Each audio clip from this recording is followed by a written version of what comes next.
बोलिए सतगुरुदेव की जय। बोलिए बंदी छोड़ सतगुरु रामपाल जी महाराज की जय।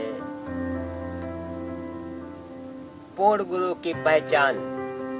आज कलयुग में भक्त समाज के सामने पूर्ण गुरु की पहचान करना सबसे जटिल प्रश्न बना हुआ है, लेकिन इसका बहुत ही लघु और साधारण सा उत्तर है कि जो गुरु शास्त्रों के अनुसार भक्ति करता है और अपने अनुयायियों अर्थात शिष्यों द्वारा करवाता है, वही पूर्ण संत है।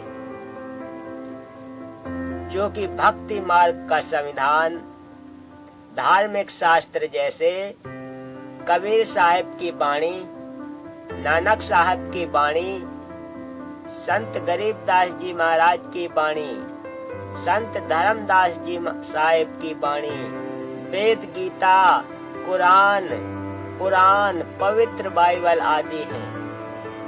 जो भी संत शास्त्रों के अनुसार भक्ति साधना बताता है और भक्त समाज को मार्गदर्शन करता है, तो वह पूर्ण संत है, अन्यथा वह भक्त समाज का घोर दुश्मन है। जो शास्त्रों के विरुद्ध साधना करवा रहा है, इस अनमोल मानव जन्म के साथ खिलवाड़ कर रहा है, ऐसे गुरु या संत को भगवान के दरबार में घोर नरक में उल्टा लटकाया जाएगा। उदाहरण के तौर पर जैसे कोई अध्यापक पाठ्यक्रम से बाहर की शिक्षा देता है, तो वह विद्यार्थियों का दुश्मन है। नामाम दुष्कृतिना मूढ़ा प्रपभन्ते नराधमा मायमा अपहंत्र ज्ञाना असुरम बाबम आश्रिता। माया के द्वारा जिनका ज्ञान हरा जा चुका है, ऐसे असुर स्वभाव को धारण किए हुए मनुष्यों में नीच दूषित कर्म करने वाले मूर्ख मुझको नहीं भजते, अर्थात वे तीनों गुणों रजगुण ब्रह्मा, सतगुण विष्णु, तमोगुण शिव की आराधना करते रहते हैं। परमात्मा के बारे में सामान्यता निराकार अर्थात कभी ना जन्मने वाला कहते हैं, दूसरे आकार में अर्थात जन्म लेकर अवतार रूप में आने वाला कहते हैं। जो टिकाऊ अर्थात पूर्ण ज्ञानी अच्छी प्रकार सुनाते हैं, उसको इस प्रकार सही तौर पर वही समरूप अर्थात यथार्थ रूप में भिन्न भिन्न रूप से प्रत्यक्ष ज्ञान कराते हैं। जरा विचार करके देखो कि ये सभी तीर्थ स्थल जैसे जगन्नाथ का मंदिर, बद्रीनाथ, हरिद्वार, मक्का मदीना, अमरनाथ, वैष्णो देवी, वृंदावन, मथुरा, बरसाना, अयोध्या राम मंदिर, काशी धाम, छुड़ानी धाम आदि मंदिर, मस्जिद, गुरुद्वारा, चर्च व इष्ट धाम आदि ऐसे स्थल हैं जहाँ पर कोई संत रहते थे।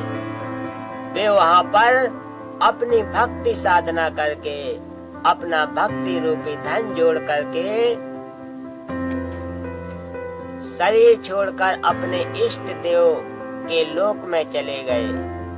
तत्पश्चात उनकी यादगार को प्रमाणित करने के लिए किसी ने धर्मशाला आदि बनवा दी, ताकि उनकी याद बनी रहे और हमारे जैसे तुच्छ प्राणियों को प्रमाण मिलता रहे कि हमें ऐसे ही कर्म करने चाहिए जैसे कि इन महान आत्माओं ने किए हैं।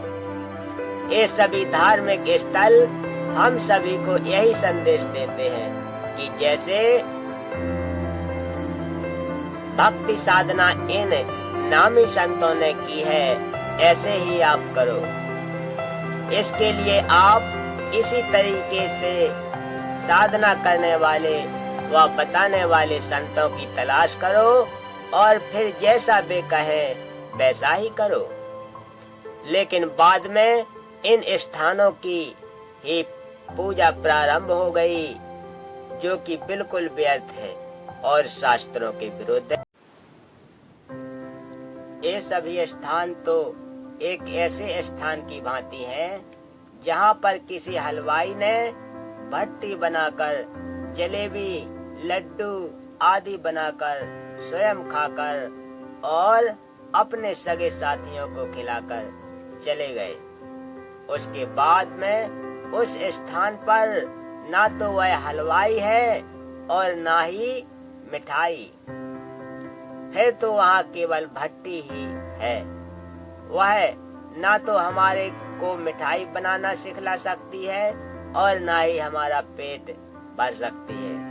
अब कोई कहे कि आओ भैया, आपको वह भट्टी दिखा कर लाऊंगा जहाँ पर एक हलवाई ने मिठाई बनाई थी, चलो चलते हैं। वहाँ जाकर उस भट्टी को देख लिया और 7 चक्कर भी काट आए। क्या मिला? इसके लिए आपने वैसा ही हलवाई खोजना होगा जो सबसे पहले आपको मिठाई खिलाए और बनाने की विधि भी बताए। फिर जैसे वे कहें केवल वही करना, अन्य नहीं।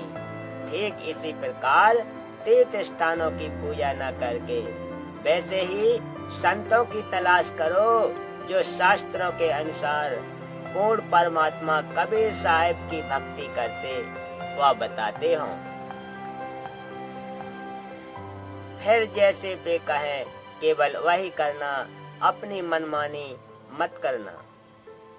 चतुर व्यक्तियों ने अपने वचनों द्वारा पूर्ण परमात्मा, पूर्ण ब्रह्म की पूजा का सतमार्ग दर्शन न करके अमृत के स्थान पर आन उपासना जैसे भूत पूजा, पितर पूजा, श्राद्ध निकालना, तीनों गुणों की पूजा तथा ब्रह्म काल की पूजा, मंदिर, मस्जिद, गुरुद्वारों, चर्चों व तीर्थ उपवासों तक की उपासना रूपी फोड़े व घाव से निकले मवाद को आदर के साथ आचमन करा रहे हैं।